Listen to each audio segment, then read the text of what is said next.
In video number 146, I introduced the virtual block system using train-side sensors instead of track-side block detectors, and I showed how this concept leads to a greatly simplified workflow needed to set up a model railroad layout with signal-controlled operation.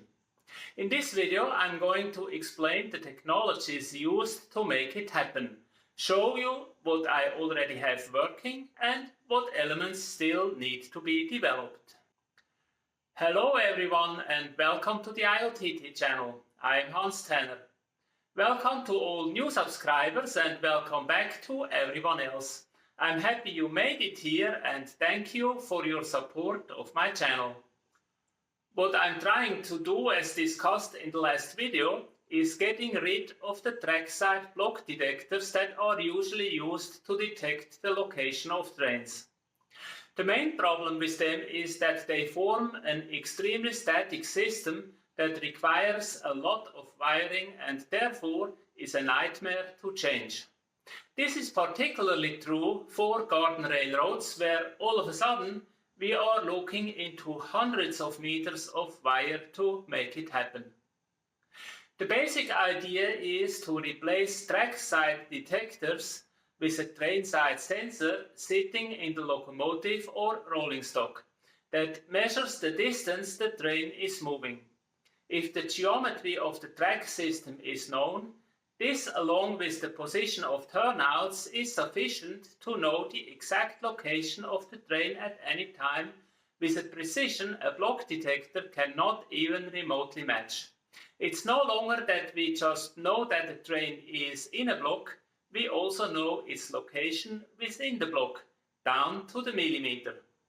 In this video, I am going to explain the technology needed to come up with such precise localization and the additional elements needed to make it into a train control system that allows for mixed mode operation, meaning some trains are moving automatically while others are controlled by an engineer. Overall, this is pretty much the list of my development projects for the foreseeable future, and the plan is to first make it work on my garden railroad, as G-scale offers more room inside the rolling stock, and then shrink it to HO and possibly N-scale sizes. Here are the topics I will cover in this video. How to build a train-side sensor for precise distance and direction measurement. How to localize trains based on travel distance and direction to measure the layout.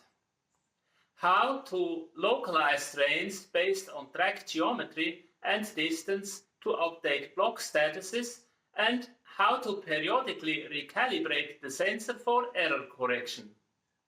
How to integrate the train-side sensor with locomotive driver technology, including support for different power supply systems like AC, DC, DCC or battery operation, including support for brushless three-phase motors. How to use security elements for signal-controlled operation. How to drive signals and turnouts, battery operated or track, DC supplied or DCC. How to communicate between train-side sensors, command station and control software. That's a lot of stuff to cover, so let's get started. First, the train-side sensor. If you have watched some of my videos, I'm sure you came across the purple head sensor for speed table calibration. This sensor is usually placed on a car and is then capable of measuring the speed of the car based on rotating magnets mounted to the axle. It measures the angle of the axle with a resolution of about 1 degree. If the measurement is repeated, the series of measurements gives information about the rotation of the axle, and therefore, if the timing of the measurement is added, travel distance and speed. The nice thing is that measuring errors of the angle are cancelled out when calculating speed and distance, so the result is an extremely precise speed and distance measurement. My plan is to add one of these speed sensors into each locomotive, where it can be used to measure the travel distance and adjust the scale speed of the locomotive, so that the specific speed step results in a predictable and load-compensated scale speed of the locomotive. The second component of the train-side sensor will be a so-called IMU, an inertia measurement unit. What it does is measuring the orientation of all three axes of the locomotive, so it measures direction, slope and super elevation of the track. If you have a purple head sensor, you most likely have noticed an array of soldering joints close to the magnetic sensor. This is the place where the IMU can already be added to the current purple head revision.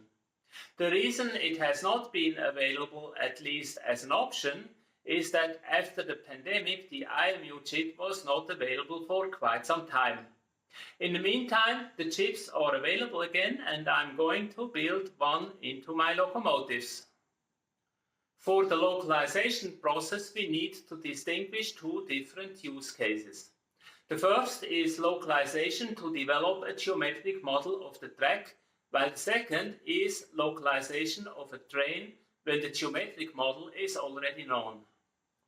To develop the initial track model or to modify an existing one, the measuring train needs to be initialized with the starting location and the initial direction.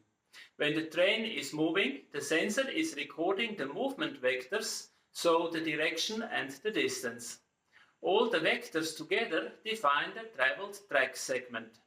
After completion of a track loop, the train should be shown at the very same point it was starting out from, and the recorded data can be stored as a geometric model of the track. In consecutive runs, the turnout positions can be changed so that additional branches of the track network can be recorded. Of course, the recorded data includes a certain measurement error, so the software that takes the data and creates the data model needs to have some error correction functions. Overall, however, I am very pleased with the precision of the data this method is generating. The track loop I measured shown in this video was more than 50 meters long, and after a complete lap, the start and end points were about 10 centimeters apart. I looked into alternative localization methods as well. One option would be high-precision GPS. I also got myself a few UWB chips to test radio-based triangulation. Besides the much higher costs, both methods have the disadvantage that they do not scale the error. If triangulation results in a precision of say plus minus 5 centimeters, which currently is a stretch to do anyway, it might be good enough to identify siding tracks on a G-scale layout. But when measuring HO or even N-scale tracks, a precision of 5 centimeters is not sufficient to clearly distinguish individual tracks. That is a clear advantage of the vector method. When using it on a smaller scale, the error of the direction angle remains the same, but the precision of the distance measurement is increased because of the smaller wheel diameter. The absolute overall error is therefore scaling, meaning that the method can be used for all scales. The second localization use case is to identify the current location of the train on an existing geometric track network in order to update track occupancy information. This is pretty simple as the track only allows for movements along one single axis. So if the sensor provides the traveled distance and direction since the last known position, the new position can be calculated by simply adding or subtracting the travel distance to or from the old position. The more interesting question is how to deal with measuring errors. Such errors are generated, for example, if the train travels a curve. Since there is no differential in a train axle, and that, by the way, for good reasons, one of the wheels is forced to slightly glide on the rail, which creates an error. As a result, the calculated position occasionally needs to be recalibrated with a known track position. I am currently looking into two different approaches to do that. One is using some sort of short-distance communication between the track and the locomotive at specific locations. For example, placing an RFID tag on the bottom of the locomotive and having a reader at the exit of the hidden yard or siding that resets the current position as the locomotive moves over it. Of course, this could also be the other way around, the reader in the locomotive and the tag embedded in the track. The advantage of this approach is that the typical train sensor only needs to measure distance and an IMU is only needed for the initial measurement of the track while developing the geometric model. Another option I plan to look into is using the IMU to analyze the track while driving. For example, the IMU can measure the radius of the curve the train is traveling through. Furthermore, it can measure slope and super elevation. For example, if the train travels over a turnout into a siding, the IMU sees two curves in opposite direction. It potentially also sees a bump for every wheel that goes over the frog. So I wonder if it would be possible to use a pattern recognition algorithm to compare the incoming data with the data in the track model and then determine the exact location on the fly. It is going to be interesting to test that, but if it works, it would allow for an automatic sensor calibration as soon as the locomotive is traveling. We will see. The next interesting question is how to combine the sensor with the electronic ports already used in the locomotive. In most cases, this is a DCC decoder, but it may as well be some battery drive units and the like. To get started, I plan on doing a test board that will sit between the track and the DCC decoder. It basically will listen to the DCC commands from the track, measure the current speed from the sensor, and send a speed-adjusted DCC command to the original decoder. In the second step, I will add a little more computing power as well as wireless communication to the board so that it can receive and store the layout model and report back the current position. Locomotive commands, in that case, still could be communicated via DCC or wirelessly instead. Wireless locomotive communication then opens up the possibility to use alternative drive concepts, like battery operation, for example, which I think is the way to go in the future. What I envision in the long run is a locomotive with relatively small onboard batteries that allow the train to run under load for maybe about 10 minutes or so. Train stations or other track segments can then have powered sections to recharge the battery, either while driving through the section or while waiting in a train station or siding. An alternative could also be wireless charging in some areas, for example while trains are sitting in a hidden yard. On the powertrain side, I plan to look into using brushless motors which run more efficiently than the common CAN motors. Furthermore, brushless motors typically use a rotor position sensor which can be used at the same time as travel distance sensor. So I probably will end up with creating a motor driver board that can receive commands via DCC or wireless, get energy from the track or a battery, and drive either a CAN motor or a brushless motor. And of course the usual functions for lights, coupler, and so on, and possibly playing sound files. For train control and signaling, I'm using the security element model. At the core, it is splitting up the entire track network in short sections, either just straight track or with a turnout. This is very similar to what is used in real-world railroad control systems, and I have discussed it already in several videos. Watch the videos in the Signaling Basics for Arduino playlist if you want to dive into the details. The main problem with any data model is how to enter the data into the system, how to find errors, and how to make changes later on. In a larger track network, we easily end up with dozens, if not more than 100 block sections. Besides the pain of wiring them, they also need to be entered in the computer system and connected with signals and so on. Breaking the track network down to interconnected security elements makes this task even more complex, as now we need data showing how each leg of each security element is connected to what other leg of another security element.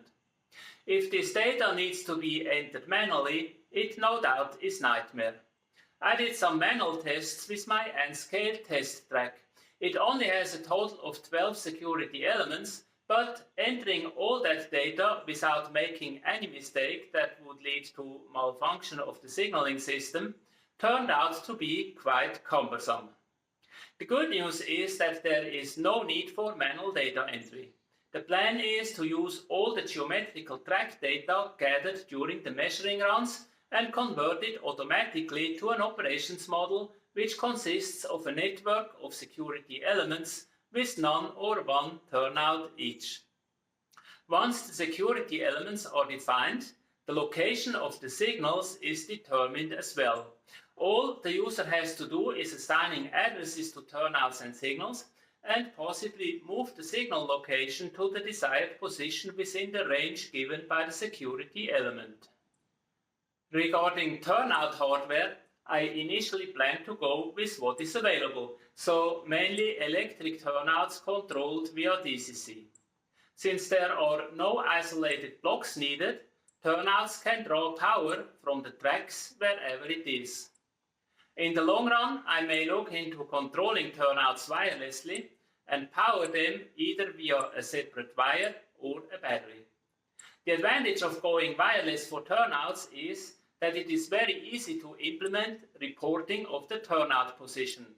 If some engineer manually changes the turnout position, it is reported back so that the status of the neighboring security elements can be updated accordingly. For signals, I plan to use light signals with WS2812 multicolor LEDs, as I have shown in several of my videos. Also here, the idea is to control them wirelessly. The last area I need to work on is communication. With no block wiring, the train-side sensors need to be able to communicate the location information so that the occupancy status of each block can be updated. If I go wireless for turnouts and signals, these devices need to communicate wirelessly as well. It is easy to see that the number of devices quite rapidly becomes larger than what usually can be handled by a typical Wi-Fi home router. So while Wi-Fi is an attractive technology, a traditional Wi-Fi setup with access point and stations is probably not a suitable solution. What I am looking into instead is using a Wi-Fi mesh system, so a topology where individual nodes connect to other nodes instead of an access point. The advantage is that a message can travel through additional nodes before reaching the destination, which helps with covering a larger area. Furthermore, such mesh networks are self-configuring to some degree and self-healing, meaning if one node fails, the network can find an alternative route around it. I have not yet decided on the final technology and software, but what I need is a network that is easy to configure, covers a large area, supports more than 100 nodes, and is stable and reliable. Furthermore, it must be possible to create a gateway from the mesh network to the other components of the command system. So, for example, via Wi-Fi to JMRI or similar software, and of course, the IoTT sticks in the network. So, that's it for an overview of how I plan to implement my railroad without physical block detection. If you watch some of my videos, you know that some critical elements like the train-side sensor are already existing. The two main areas of development for the upcoming months are the software to convert the geographical model into the security element model and the mesh communication between the many nodes. As always, I plan to do that in small, manageable steps, do some testing, and report the results in some videos. So if you're interested in the progress I make, it is a good idea to subscribe to the IoTT channel and activate the notification function to make sure you get the news as they come out. And that's it for this video. I hope this information was useful or at least interesting for you, and you have at least a rough idea of what to expect in the coming months. If you have questions or concerns, please leave me a comment in the comment section below. And if you like the idea of block sections without wiring, or if you enjoy my content in general, please click the like button below to let me know. It takes only a few seconds, but helps a great deal with promoting the video to other model railroaders because YouTube likes the likes. Thanks for watching and see you in the next video.